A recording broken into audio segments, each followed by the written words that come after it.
The Pilot's Advisor can help you chart out a course to land safely in retirement using his intimate knowledge of financial planning and the airline industry. It's time for the Pilot's Advisor Podcast. On today's edition of the Pilot's Advisor, we're talking about a popular sport in the pilot world, golf, of course. And for your retirement, what golf can teach us about financial planning. You get it? You get it, Ryan? For your retirement? No. For! I couldn't spell it differently, verbally, but yeah, with the E at the end. Yeah, I should have said it like that. For your retirement. Are you a golfer, Ryan? What in the world is golf going to teach us about retirement planning today? Oh my gosh, I like to pride myself as a former athlete, but I am not a golfer. I am horrible. You were more in the football space, and I never caught the bug. I mean, I've gone golfing with my buddies quite a bit, and I have many good friends that are scratch golfers. But no, I'm a hacker. You can't pull off the Tom Brady, play football and be a good golfer. Oh no, I don't have the patience either. I'm better at driving the golf cart. I can do that. Oh yeah, if that was a professional sport, yeah, we'd be in good shape. I'd be a great golfer then. Yeah, absolutely. All right, so you're not a main golfer, but it's something you're trying to learn a little bit more about. I understand. Well, I think what I'm going to do here is because a lot of pilots like to golf and a lot of my friends like to golf. I'm going to do my best attempt at using golf and teaching a financial lesson. I like to use baseball as well, so I might throw in a few baseball things there too. But let's try it. I'm going to see if I can pull it off with golf. You're holding some sort of object that you're hitting some sort of ball with, so it all relates. Right? Okay, very good. So you're our financial caddy for the day, if you will. You're going to help kind of connect all these dots for us and read the greens, the financial greens. Well, we'll see what I can do. Okay. All right. Sounds good. Lay it on us. All right. So let me see how I can pull this off. All right. So, okay. Well, what should I do, Walter? Should I just talk about different aspects of retirement planning and how a financial advisor can navigate you through the hazards and make the most of your financial clubs? Oh. Or do you think I should go with You're linking all sorts of good things to. Or should I talk about like a hole-in-one or club? Yeah. Look. All right. Here we go. We'll talk about this. All right. Hitting a hole-in-one. Okay, or swinging for the fences in baseball, we'll say. So I'd say that a hole-in-one, I mean, obviously that's very exciting, but it's rarely happens on the golf course. And hitting a hole-in-one usually has very little impact on your overall success. I mean, there's got to be probably a little bit of luck involved in there. Mm-hmm. And we did some research on this. In the whole history of the Masters, there's been how many hole-in-ones, Walter? Oh, the whole history of the Masters. Oh man, I don't know. Maybe one per year. I don't. I'll just go with 100. I'm just going to throw out 100. Okay. Well, we looked this up, and there's been 24 hole-in-ones. Oh, even less than that during the tournament. Okay. Wow.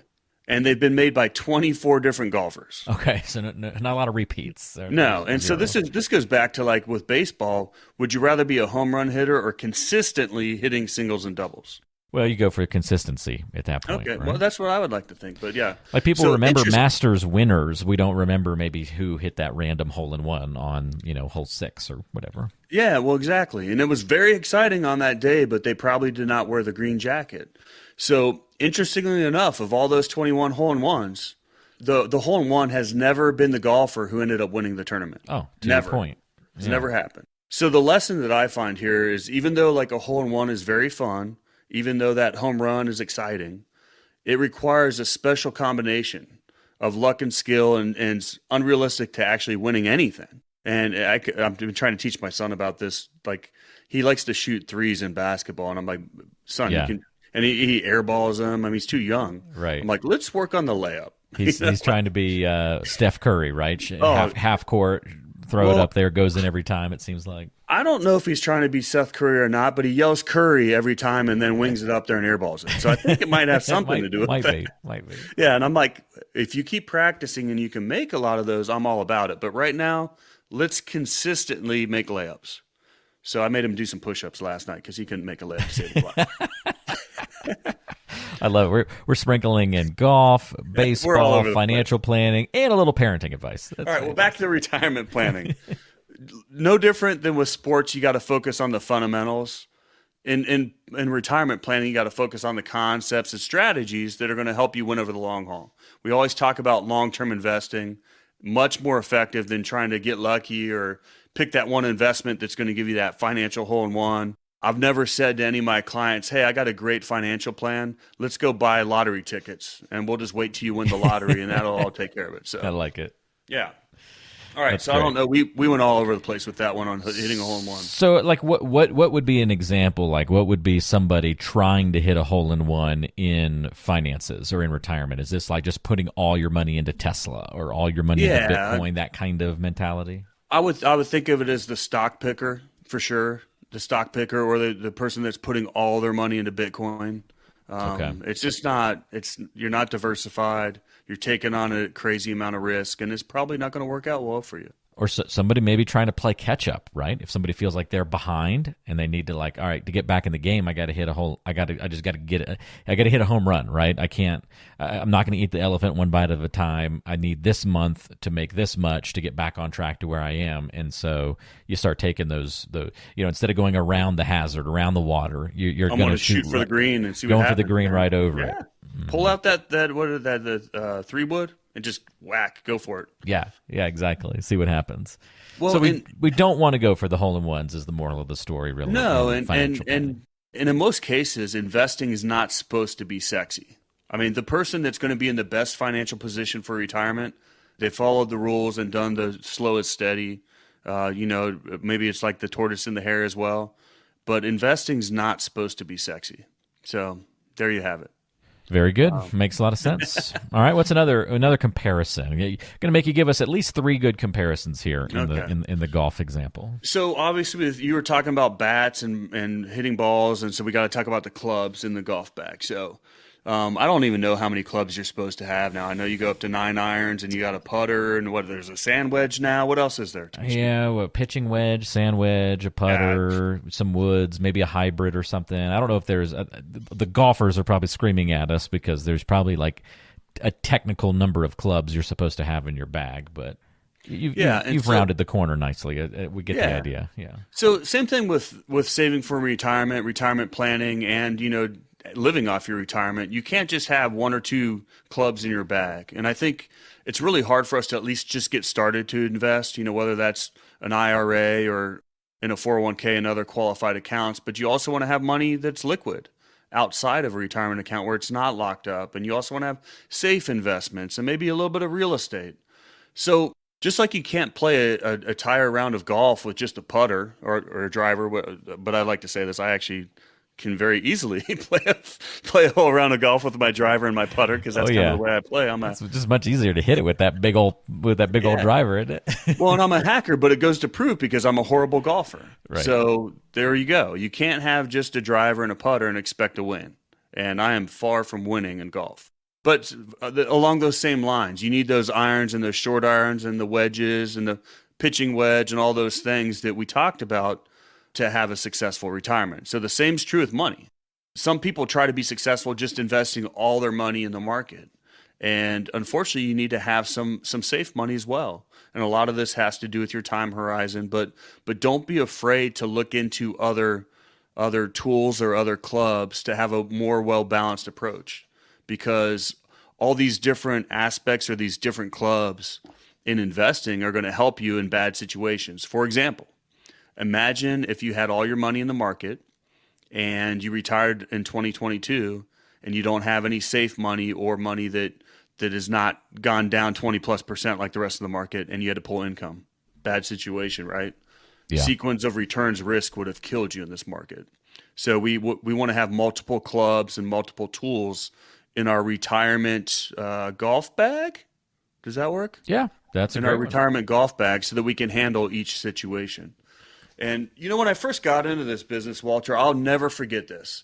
And this had to be back in, I want to say this is back in 2005 maybe. And a guy was telling me that we don't want to hit home runs, but if we can consistently be in the top third, okay?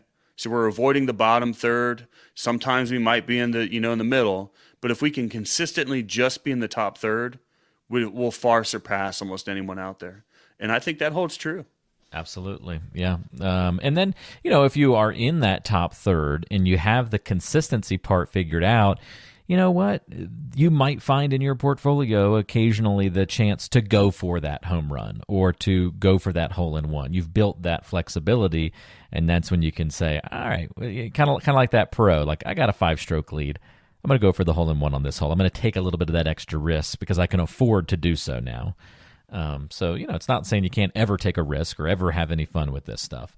But yeah, make sure you're going to win that championship first before you then take that unnecessary risk. Well, exactly. And if you have a good lead, you can do that. Or I like to say this: if you're very fiscally responsible when you're younger, you're going to be in a position later on in life where you can have a lot more fun and do more things, or even go play with 5 or 10% of your portfolio if you want to, because you've been so fiscally responsible that 90% you're already squared away. You've already fully funded your retirement at that point, and it definitely changes the game. Unfortunately, too many people wait to invest heavily and aggressively for retirement. So if you're playing catch up, totally different ball game. You're not in the driver's seat anymore. Hey, if you're ready to have clarity and thrive in your retirement, you're in the right place, and I've got another resource for you to check out. Go to retirepilots.com and look right there on the homepage. You'll be able to click Get My Free Toolkit. What this is going to do is help you get for free Ryan's Retirement Toolkit. This is going to include his 2 books, The Pilot's Advisor and Pilots Retire Early, revealing the 9 critical decisions when retiring and the 7 lessons to save your retirement. Not only does it include the books, but lots of other goodies packed into this free toolkit that'll be sent to you ASAP. It's a great starting place for any pilot to begin their retirement journey. Go to retirepilots.com. I did a quick research while we were chatting. One Club is the name of a golf game that requires golfers play the course using only a single club throughout the round. And, it's up to each golfer which one they want to pick. So there you go. There is technically a golf game out there, it's a variation of the true game, where you and your friends can go out and everybody kind of has fun picking one club to try and make it through the course with. So you could do that. It sounds like I'd be good at that game. That would be fun. That sounds really cool. Yeah, actually. And it sounds to me like there's beer involved in that one too. Probably. Sidebar, it's along these same lines. Have you ever watched, this is going to make me sound very, very young, but have you ever followed the YouTube crew that does like Dude Perfect, that does the like cool sports videos or anything like that? Teach us, millennial. All right, Teach us. I'm going to teach you because you're going to love this. They do a series where they go and play golf. They call it All Sports Golf. And so it's 4 guys. They go out and they play a round of golf. They only do like 3 holes. But they have the most ridiculous items that you have to use to try and make it to the hole. So they have everything from Nerf balls to hockey pucks to, lacrosse sticks, just everything that could be categorized as a ball or a stick or some sort of sporting element. You can then, you have to, and you can only use it once. So, once you've used the actual golf club, you can't use it anymore. Once you've used the Nerf ball, you can't use it. So it's just funny to see the different strategies they use of which item to use for which shot as they get closer to the hole. This sounds really interesting. Yeah, it's really hilarious. I'll send it to you, show notes. And I'll link it in the show notes. Yes, yeah, I will. I want to check that out. It sounds pretty funny because I have some very resourceful friends, and it'd be interesting to see some of the choices that would have been made. So just whenever I watch one of those videos, I'm like, I really want to get a group of friends together and go do this. This looks like a lot of fun. So I think. All right, so I know a way to finish this up. I thought about it. Okay, bring it home. So Tiger Woods, who I think we could all, of course we could argue this point, but I think he's probably one of the greatest golfers of all time. Sure. And I don't think there'd be most people would agree with that. Hard to argue that point. Yeah. Yeah. And Tiger has a coach. He has a hitting coach. He has a caddy, no different than any professional athlete. Most of them have a strength coach, a quarterback coach, or what have you. And so we can always use a coach. I have many mentors and coaches that I'm constantly reaching out to think about things in a different way, or find out what the new academics of the industry are with changes in inflation or different products or whatever might be going on. You can go play a round of golf without a caddy and do just fine. Most of us that play on a day-to-day basis don't have a caddy, but the true professionals all have a caddy, right? And they all have that person in their ear telling them how far it is, what the hazard is. Hey, maybe you should use this club. And I think in financial world with retirement planning, it's very, very important to have a financial caddy. I think having a financial advisor is probably one of the most important things you could ever do, because they're going to help you take the emotion out of the game. And they're going to help make sure you don't make those mistakes. They're going to help make sure you don't hit the ball into that water hazard or that sand trap. Because in financial planning, you can't afford to make those mistakes. And so not only with them making sure you have all the clubs in your financial golf bag, they're going to help point out those pitfalls that other people have made mistakes. And I like to bring that up too, because you ever know, like, boys are not very good at learning from other people's mistakes. Like, I find that my daughter's really good at going, that was really dumb, I'm not going to do that. Interesting. And with my son, I was like, hey, don't touch that hot stove. And he'd have to touch it 3 times before he'd turn to me and be like, hey, I don't know if you know this, but that stove's hot. That's an interesting observation. Like, we've got to learn by doing. That's yeah. Well, yeah, we're not the smarter sex, is what you're getting at. I didn't say that, but if my wife's listening, that's exactly what I said. There you go. But no, we can't afford to make those mistakes with retirement planning, and unfortunately, too many of us have to make the mistake ourselves. And I would encourage everyone out there to follow education, follow history, learn from other people's mistakes, because there's enough data and academics out there that if you follow the rules, we're going to get you to retirement safely. And I'm here to help. And I'm here to make sure pilots don't speculate and gamble with their money. So reach out to me. I will help you, not maybe win and get the green jacket, but I'll at least get you through all 18 holes, and we'll be in the money. We'll be in the money. There you go. I like it. That's a great goal to have. And learning through your own mistakes and learning through experience can be very valuable. When it comes to your finances, try to learn from the mistakes of others. That's a good goal to have. Just avoid that pain. Let that pain grow you in other phases of your life. Try to avoid it when it comes to the bottom line. So if you want to reach out to Ryan, talk a little bit more about what we've discussed on the show today, and get some great financial guidance and planning specifically tailored to pilots, call or text him at 843-475-3038. That's 843-475-3038. Or go online to retirepilots.com. That'll be in the show notes, those contact information elements, as well as I'll link to a video of the all sports golf battle from Dude Perfect. I think it'll be entertaining. Go check it out. Pretty cool. And I'm sure all my friends are going to be calling in to let you know how amazing of a golfer I am. I'm really amazing. I'm sure. I'm going to just take your word for it. I believe you, Ryan. I believe you. You one club golfer. I believe that entirely. Hey, I shoot par, was what I used to say in my 20s. Yes. 1 beer per hole. Oh, there you go. That's good. Yeah, That's good. Or just on the putt-putt course. That's where you're hitting those marks, right? There you go. There you go. All right. Thanks, Ryan. We appreciate it. Thanks, everybody, for joining us. We'll see you next time on The Pilot's Advisor. Fore! Information is for illustrative purposes only and does not constitute tax, investment, or legal advice. Always consult with a qualified investment, legal, or tax professional before taking any action.